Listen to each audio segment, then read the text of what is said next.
France Info et France 24 présentent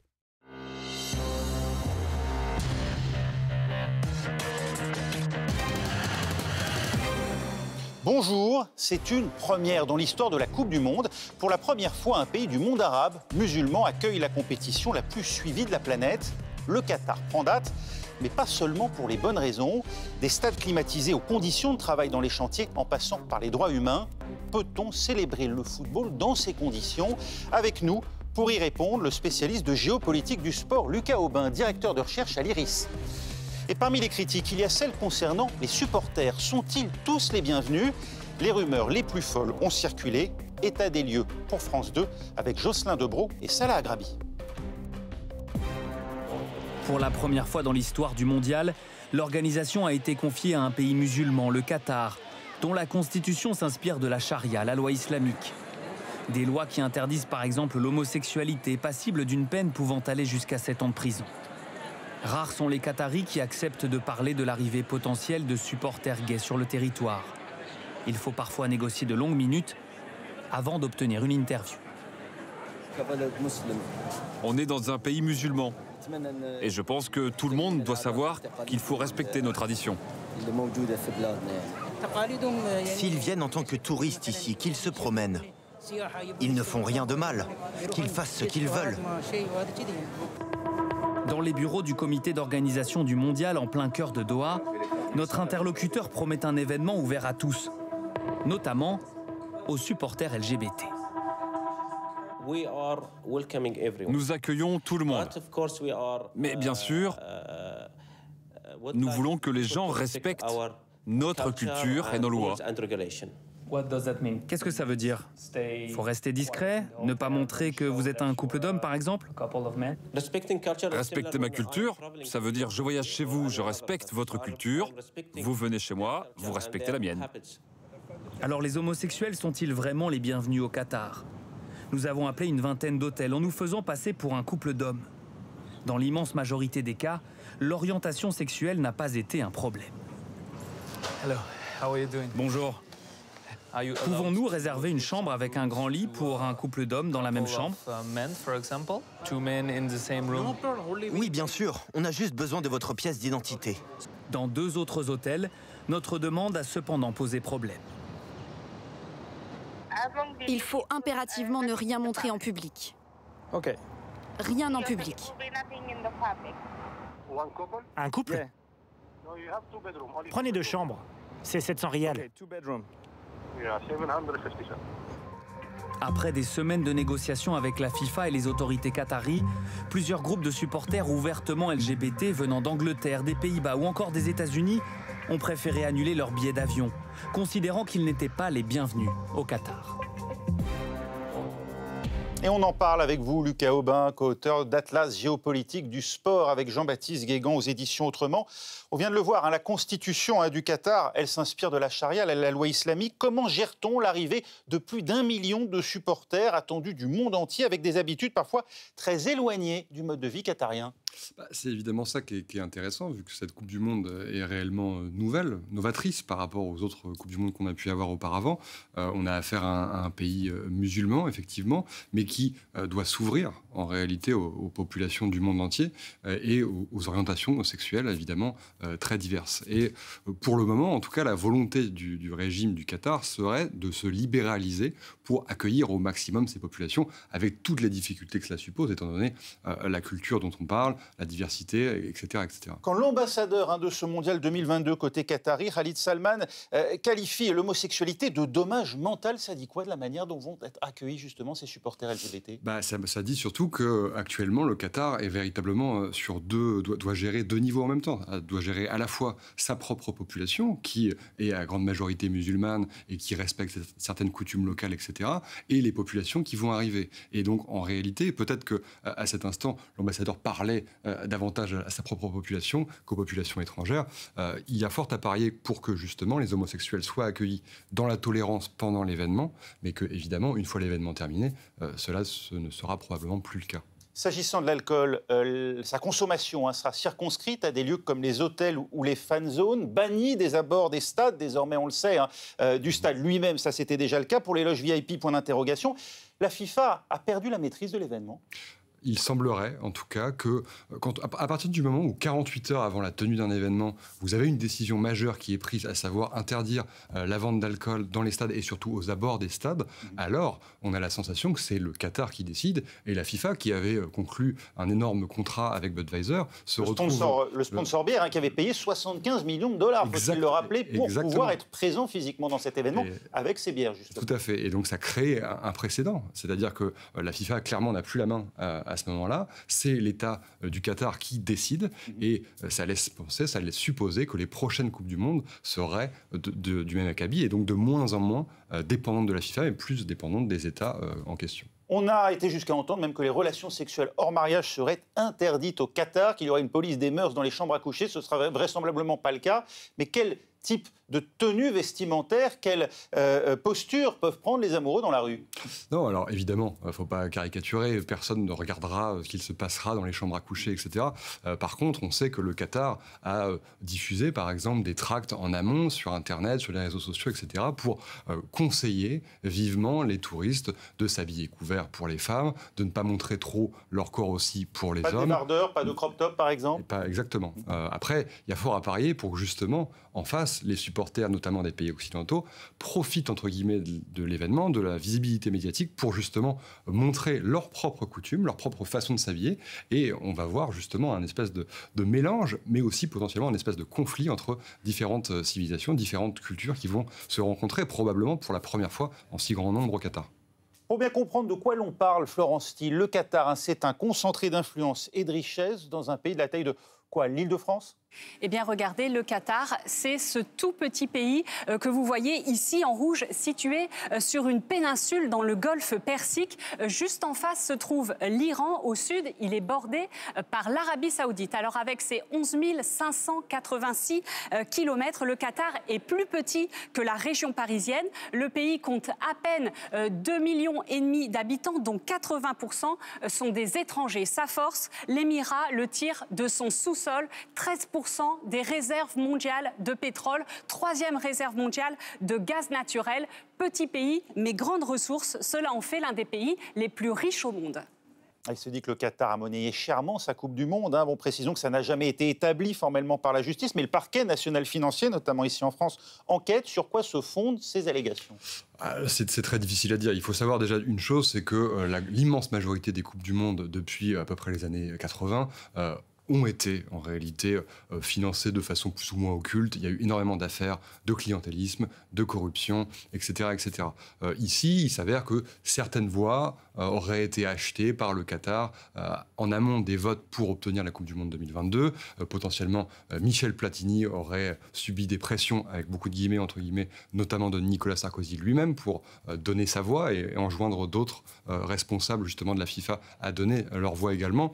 On est de cet ordre-là. Après, de là à dire que le Qatar a acheté l'événement, il n'y a qu'un pas qu'on peut pour le moment pas franchir, mais évidemment, quand on connaît la façon dont fonctionne la FIFA en interne, quand on a vu toutes les enquêtes qui ont été réalisées ces dernières années sur le sujet, c'est difficile de ne pas imaginer cela.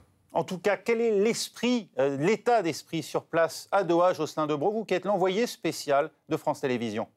Oui, bonjour Raphaël. Eh bien écoutez, la première chose que les gens nous disent, les Qataris, lorsque l'on parle avec eux ici, le long de la corniche ou encore dans le souk de Doha, c'est que cet appel au boycott, en fait, il provient quasi exclusivement d'Europe, des pays occidentaux, la France, de l'Allemagne ou encore de l'Angleterre. C'est vrai que si on discute avec des journalistes brésiliens, argentins ou encore sénégalais, ils sont beaucoup plus concentrés sur le sportif, sur la Coupe du Monde et pas vraiment sur les droits de l'homme ou encore sur le boycott. Ensuite, lorsqu'on discute avec les Qataris, eh bien, il y a deux types de réactions. Il y a ceux qui ne comprennent pas, qui disent les pays occidentaux sont jaloux de la réussite du Qatar. Les Français sont bien contents d'avoir le gaz du Qatar, mais par contre sont les premiers à le critiquer. Certains parlent même d'islamophobie. Ils disent lorsque la Chine a eu les Jeux Olympiques d'hiver, on n'en a pas autant parlé. Il n'y a pas eu de China bashing, alors qu'il y avait évidemment tous ces problèmes avec les Ouïghours. Et puis la majeure partie des Qataris, lorsqu'on discute avec eux, eh bien écoutez, eux ils ont fait le deuil en fait de l'image que le Qatar pouvait renvoyer à l'étranger, et ils disent une seule chose: nous savons que nous ne faisons pas tout bien, notamment avec les droits de l'homme. Ce sont les gens les plus éduqués en général qui nous disent ça. Mais si jamais les gens veulent venir voir par eux-mêmes, ici au Qatar, eh bien, ils sont les bienvenus. Ça résume bien ce que pense une majorité de Qataris ici, à quelques heures du début de cette Coupe du Monde. S'agissant des droits humains, les événements de ce genre, on l'entend aussi, peuvent avoir un impact positif en braquant les caméras sur le pays hôte et puis en favorisant aussi le brassage, le contact avec l'étranger. Oui, il y a deux choses. D'une part, effectivement, le Qatar a mis 12 ans à préparer cet événement, a fait de nombreuses erreurs de communication, a fait de nombreuses erreurs en matière d'organisation et on a vu à chercher au fur et à mesure à s'améliorer. Alors évidemment, tout n'est pas parfait, loin de là, d'où les appels au boycott, mais déjà, c'est une donnée. Le pays se libéralise, ce qui n'était évidemment moins le cas, en tout cas, avant la préparation de l'événement. Ensuite, le fait que pendant un mois durant, on va avoir des populations venues du monde entier, parlant des langues très différentes, ayant des cultures et des religions également très différentes, vont se rencontrer, toutes ces cultures vont se rencontrer au même endroit. On peut tout à fait imaginer que ce brassage culturel permette à chacun d'en sortir grandi. D'un côté comme de l'autre, la compréhension des peuples, évidemment, c'est quelque chose d'essentiel pour éviter les conflits. La précédente Coupe du Monde en Russie, on ne peut pas dire qu'elle est totalement dégelée, la situation là-bas. Oui, non, alors la Coupe du Monde en Russie, effectivement, quand on voit ce qui s'est passé après, ne le montre pas. Néanmoins, ce qui était intéressant, c'est qu'à l'époque, il faut se souvenir que le lendemain de la fin de la Coupe du Monde en Russie, il y avait eu énormément de manifestations dans les rues des grandes villes de Russie contre Vladimir Poutine pour protester contre la réforme des retraites à l'époque. Et beaucoup de gens que j'avais pu interroger à l'époque, justement, m'avaient dit oui, mais on avait eu aussi cette idée grâce à ce brassage culturel, grâce à cette libéralisation qu'on avait eue pendant un mois avec toutes les populations du monde entier qui étaient là, parce qu'en fait, on avait vécu à l'occidental pendant un mois, et derrière, cette liberté nous avait donné des élans de protestation dans la rue. Alors évidemment, quand on voit la situation russe aujourd'hui, ça n'a pas fonctionné à moyen terme, ni probablement pas à long terme. Néanmoins, ça a eu un impact concret sur la société. Aujourd'hui, on s'étonne évidemment de ces critiques du côté du Qatar. On les vit, on l'entend comme une forme de xénophobie de la part des vieilles nations footballistiques. En tout cas, c'est comme ça que c'est perçu. Effectivement, l'Occident, souvent, est perçu par le reste du monde comme un ancien colon donneur de leçons. Il faut imaginer que cette représentation-là est très forte. Et il faut faire toujours très attention quand on décide d'appeler au boycott dans ces conditions-là. Il faut peut-être mettre des gants pour éviter justement de se retrouver, nous, l'Occident, entre guillemets, mis au banc du reste des sociétés qui représentent quand même, rappelons-le, la majorité des populations du monde entier. Et votre journaliste l'a très bien dit auparavant, les Brésiliens, les Algériens, que ce soit des journalistes de ces pays-là, eux ne comprennent pas forcément ces critiques-là et ne les perçoivent pas de la même façon. Et pour vanter ses atouts, le Qatar s'est adjoint les services d'ambassadeur de marque, à commencer par la star du football anglais, j'ai nommé David Beckham. Il s'illustre dans un clip à la gloire de l'Émirat. It's another beautiful day here in Qatar. Welcome to Doha, David. Beautiful, huh? This will go down as one of my favorite mornings.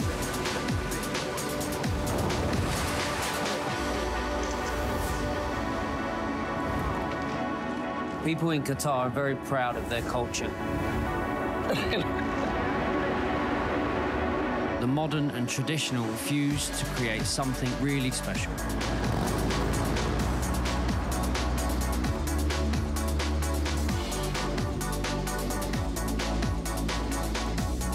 It's one of the best spice markets that I've ever been to.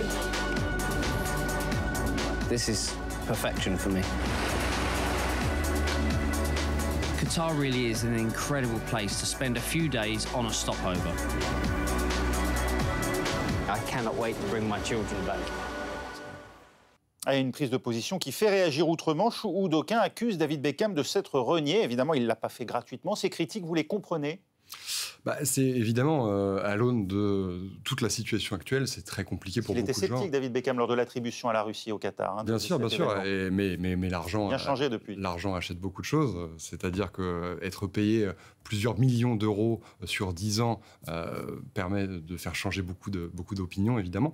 En revanche, ce qu'il faut dire, c'est que c'est aussi l'un des derniers des Mohicans à supporter cette Coupe du Monde. On voit qu'énormément de sponsors se sont éloignés, énormément de marques se sont éloignées de manière générale. Et on voit que le Qatar, en ce moment, a des difficultés, par exemple, pour la cérémonie d'ouverture de sa compétition, à trouver un chanteur ou une chanteuse pour magnifier, glorifier l'événement. Donc ça montre bien que finalement David Beckham reste aujourd'hui un sponsor et un ambassadeur important, mais il ne représente pas la majorité de ceux qui renient aujourd'hui l'événement. Alors Lucas Aubin, vous restez avec nous, vous aussi, on se retrouve dans un instant juste après un journal sur France 24.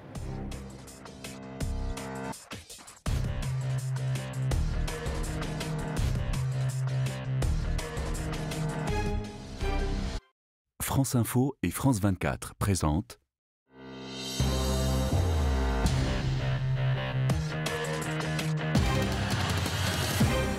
Suite du monde dans tous ces États. On continue de parler de la Coupe du Monde au Qatar avec Lucas Aubin, spécialiste de géopolitique du sport et directeur de recherche à l'IRIS. Alors, ce qui fait beaucoup réagir aussi dans cet événement, c'est son impact annoncé sur le climat entre les stades climatisés pour cause de forte chaleur et les vols pour se rendre au Qatar, Florence Thiel.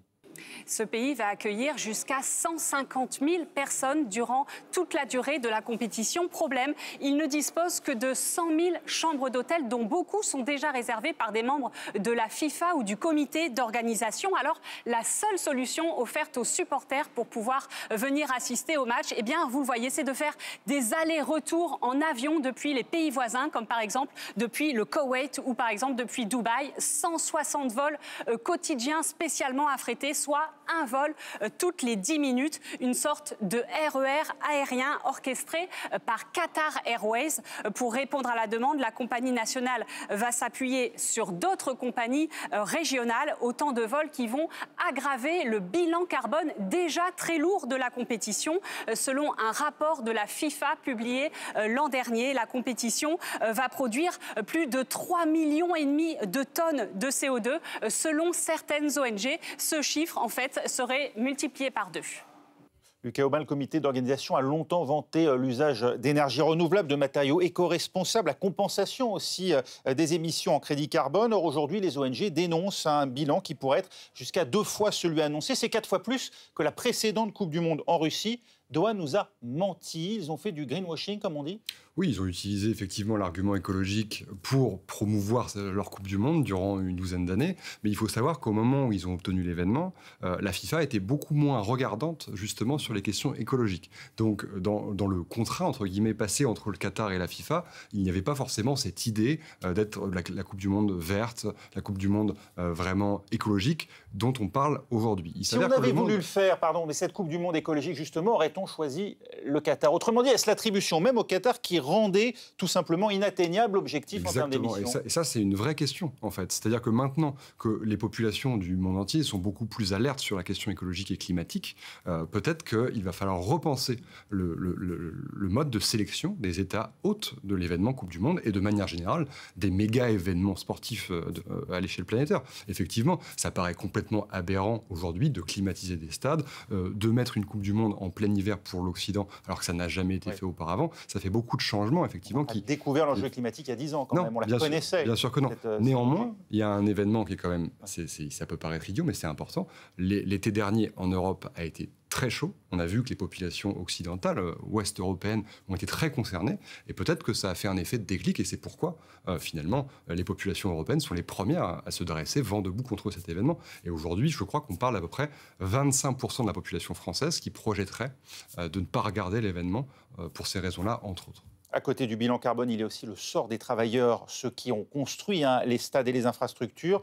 France 24 est allé à la rencontre de plusieurs de ces étrangers qui font vivre aujourd'hui le Qatar. Pour nombre d'entre eux, vous allez le voir, le rêve s'est transformé en cauchemar. Qatar, les travailleurs de l'ombre, c'est un reportage de Chloé Domat et Ram Patenia pour France 24, extrait. À son arrivée, Ibrahim s'était filmé avec ses collègues. Ils étaient alors pleins d'espoir. Leur nouvel employeur promettait un salaire 2 à 3 fois plus élevé que dans leur pays d'origine, logement et repas pris en charge. Première désillusion, le camp ressemble à une décharge. Ces camps sont interdits d'accès aux journalistes, mais excédés par leurs conditions de vie, Ibrahim et ses compagnons de chambrée prennent le risque de nous faire entrer avec une caméra. Voilà, c'est notre logement. Regardez, venez à l'intérieur. La nuit, il y a des gens qui dorment par terre. On fait comme ça. Pourquoi ils nous laissent là? L'entreprise avait dit qu'elle nous donnerait des lits, qu'elle nous donnerait à manger. Mais ici, pas de cantine ni de frigo, ni même un endroit pour cuisiner. Voilà comment on prépare à manger. On essaie juste de survivre. Regardez, ça c'est ce qu'on achète. On ne nous donne pas de repas, c'est ça qu'on mange. Ce qui nous arrive, on n'en peut plus. On est fatigué. Voilà, c'est tout. En plus de ce logement insalubre, ces travailleurs affirment ne pas avoir été payés depuis des mois. Tous les jours, ils disent qu'on va toucher notre salaire, mais ils ne donnent rien. Ça fait presque 1 an, et il n'y a pas que moi, tous mes amis aussi. On a essayé d'en parler à l'employeur, mais il a menacé d'appeler la police. Certains veulent rentrer dans leur pays, d'autres voudraient changer d'entreprise. Mais l'employeur a confisqué nos passeports. Qu'est-ce qu'on peut faire? C'est de l'esclavage, c'est comme une prison. C'est une violation des droits de l'homme. Ce n'est pas juste. Ce n'est pas juste de vivre comme ça. Et des témoignages comme cela, il y en a beaucoup, beaucoup d'autres. Lucas Aubin, les cas d'abus ont été largement documentés. On est face à la traite d'êtres humains. Alors c'est difficile à le dire. Je pense qu'il va falloir plusieurs années d'enquête pour essayer de définir s'il y avait de l'esclavage, de la traite d'êtres humains ou pas. Ce sont des mots évidemment très forts au regard. Confisqué, impossibilité bien sûr. De quitter le pays. Au regard de l'histoire, effectivement, ce sont des notions très chargées et on va voir. Après, ce qui est évidemment frappant, c'est que on parle d'un des pays les plus riches du monde. Avec une minorité, effectivement, au-dessus du reste de sa population. Le Qatar n'avait pas les moyens d'organiser cette Coupe du Monde. Il a sous-évalué à dessein, par exemple, cette Coupe? À dessein, c'est difficile. Je dirais que culturellement, jusqu'à présent, c'était la façon du Qatar, c'était la façon de procéder du Qatar. Il s'avère que là, le Qatar n'avait pas prévu d'être médiatisé autant. C'était une erreur dramatique, entre guillemets, à la fois, surtout pour les travailleurs, bien sûr, qui sont les premiers concernés, mais aussi pour la stratégie, finalement, de soft power du Qatar, qui voulait utiliser le sport pour améliorer son image. Effectivement, en Occident, là, l'image est désastreuse parce que on voit ces images régulièrement depuis une dizaine d'années maintenant et surtout, a fortiori, depuis 1 an. Il est même question de mort au travail. Le quotidien britannique The Guardian a évoqué le chiffre d'au moins 6500 travailleurs immigrés morts entre 2011 et 2020. On a une idée précise des chiffres? Non, pour le moment, les chiffres sont assez variables en fonction des organisations. Donc ça varie de plusieurs centaines à plusieurs milliers, comme le Guardian l'évoquait. En attendant, ne serait-ce qu'un mort, ce serait déjà de trop, évidemment. Donc ça montre bien qu'il y a un problème dans la façon de faire, il y a un problème dans la façon de concevoir ces stades. Et ça montre qu'en amont, le Qatar n'avait pas fait le travail nécessaire pour que ça se déroule dans le meilleur des cas. Et la FIFA, elles seront complices de ces pratiques? Bien sûr. La FIFA se rend complètement complice de ces pratiques. On sait que la FIFA a un fonctionnement clientéliste depuis une quarantaine d'années. On sait que la FIFA, via ses présidents successifs, a régulièrement reçu des pots de vin de la part des pays organisateurs. Et donc, finalement, la FIFA, dans ces cas-là, ferme les yeux, puisqu'il y a un rapport de don contre don entre le pays qui organise et qui paye au noir, entre guillemets, la FIFA, et la FIFA qui, du coup, recevant de l'argent, se permet de ne pas s'ingérer dans l'organisation du pays en question. Et pourtant, dans nombre de pays, le sport a déjà repris ses droits, comme au Sénégal, où vous vous trouvez pour France 24, Sarah Sacco. C'est tout un pays qui se prépare à suivre le mondial. Les quartiers commencent à être décorés aux couleurs du Sénégal. Les banderoles « Allez les Lions » sont de sortie et les marchands ambulants de drapeaux, de maillots sont à tous les coins de rue. Vous l'avez compris, ici, pas question de renoncer à suivre les matchs pour protester contre les conditions de travail des ouvriers étrangers du bâtiment au Qatar, la criminalisation de l'homosexualité ou encore l'impact écologique de cette compétition. Ici, au Sénégal, la controverse a été peu relayée. Et quand elle l'est sur les réseaux sociaux, dans les médias, c'est surtout pour s'agacer de ces appels au boycott venus d'Occident. Alors bien sûr, à l'époque, les Sénégalais s'étaient émus des terribles conditions de travail des ouvriers étrangers au Qatar, mais beaucoup estiment qu'aujourd'hui, il est trop tard pour continuer à alimenter cette polémique. Quant à la question des minorités sexuelles, elle fait peu écho dans un pays qui punit les relations entre personnes du même sexe. Et la climatisation dans les stades, il faut le dire, elle suscite plus d'admiration que de polémique. Les Sénégalais sont surtout obsédés par une question, celle de savoir si leur équipe va faire un parcours brillant sans la présence de Sadio Mané, leur champion blessé au genou, déclaré forfait, un coup dur pour toute une nation. C'est surtout le sort de Sadio Mané qui aujourd'hui préoccupe les Sénégalais. Le respect des droits humains et environnementaux au Qatar, finalement, c'est une préoccupation essentiellement ici en Occident. Oui, complètement. On le voit là, c'est qu'il y a une dichotomie à l'échelle même planétaire, c'est-à-dire que l'Occident est vent debout pour les droits de l'homme, pour les droits des homosexuels, pour l'écologie, etc. Là où finalement, pour énormément de pays dits du Sud, de pays émergents qui depuis les années 90 commencent à avoir pignon sur rue à l'échelle géopolitique mondiale. Pour eux, c'est plutôt le fait que le Qatar, un pays arabe, un pays musulman, accueille pour la première fois cet événement, un événement de cette ampleur-là, et c'est véritablement une fierté pour beaucoup de pays. Et ça, effectivement, en France, en Europe, aux États-Unis, peut-être qu'on s'en rend moins compte. Et en réalité, il y a eu énormément de médias, notamment, je pense en Afrique, qui ont critiqué ces appels au boycott en Europe en disant, vous voyez, encore les Occidentaux, moralisateurs, etc. Et surtout, pour beaucoup, il y a cette idée que l'Occident est raciste, en fait, en filigrane. Alors, à tort ou à raison, en tout cas, ce sont ces représentations-là qui sont véhiculées en ce moment. Déjà en 2018, on s'en souvient, l'organisation par la Russie de la précédente Coupe du Monde avait soulevé des inquiétudes. Pas chez les Russes, eux qui s'en souciaient assez peu, comme nous le montrait ce reportage à l'époque d'Anthony Joly pour France 2. À 2 pas de la place rouge, au cœur de Moscou, les supporters argentins sont comme chez eux. Des chants à la gloire de leur équipe nationale, auxquels répondent à quelques rues de là les supporters iraniens. Moscou, c'est la tour de Babel. La passion du foot partout, sauf chez les Russes. À quelques heures du début de la compétition, l'enthousiasme est, disons, modéré. Le sport, j'aime bien, mais alors le football... Ça m'intéresse comme ci, comme ça. Parce que notre équipe est trop faible en ce moment. Il faut dire que l'équipe nationale de Russie, seulement 70e au classement FIFA, est promise par certains à une élimination dès le premier tour. Et ici, le sport national, c'est le hockey sur glace. Dans les boutiques de souvenirs, à côté des traditionnelles poupées russes, les produits de la Coupe du Monde sont largement exposés. Zabivaka, ça veut dire le buteur en russe. Mais n'attire pas beaucoup les Russes. Vous avez l'impression que les Russes achètent aussi les produits ou c'est beaucoup les étrangers? Beaucoup plus les étrangers. Pour trouver un peu de passion autour de cette Coupe du Monde, allons à la rencontre des jeunes Russes amoureux de ballon rond. Le football, ils le pratiquent sur ces petits terrains fermés, appelés korobka, la boîte en russe. Le football populaire et en musique. Une Coupe du Monde en Russie, ils osaient à peine en rêver. Les gens ne comprennent pas que ça va être un événement grandiose,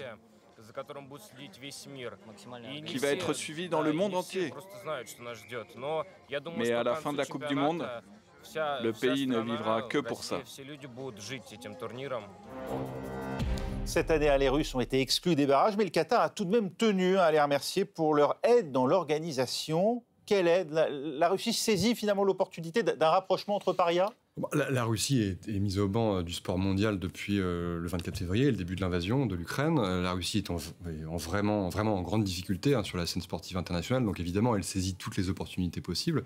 Ce qui est intéressant dans votre reportage, c'est d'ailleurs que si effectivement, avant l'événement, les Russes semblaient étaient peu passionnés par l'événement, en réalité, pendant, il y a eu une évolution crescendo qui allait dans le sens justement de leur équipe, et le fait que l'équipe aille jusqu'en quart de finale a vraiment... eu un impact à l'échelle de l'ensemble du pays. Et je me souviens, moi, personnellement, pour avoir été pendant un mois là-bas à l'époque, que effectivement, ça a pris une ampleur que même les Russes n'attendaient pas. Et ils se sont vraiment passionnés pour le football durant un mois à l'époque. Et nous aussi, Français, on s'en souvient, un événement qui avait porté chance à la France. Souhaitons que Qatar 2022 porte également chance à notre équipe. Merci Lucas Aubin d'avoir été avec nous, géopolitologue du sport, co-auteur avec Jean-Baptiste Guégan de l'Atlas géopolitique du sport, publié aux éditions Autrement. On arrive au terme de cette émission. Merci de l'avoir suivi. Une émission à retrouver sur nos sites internet franceinfo.fr, france24.com. À la semaine prochaine.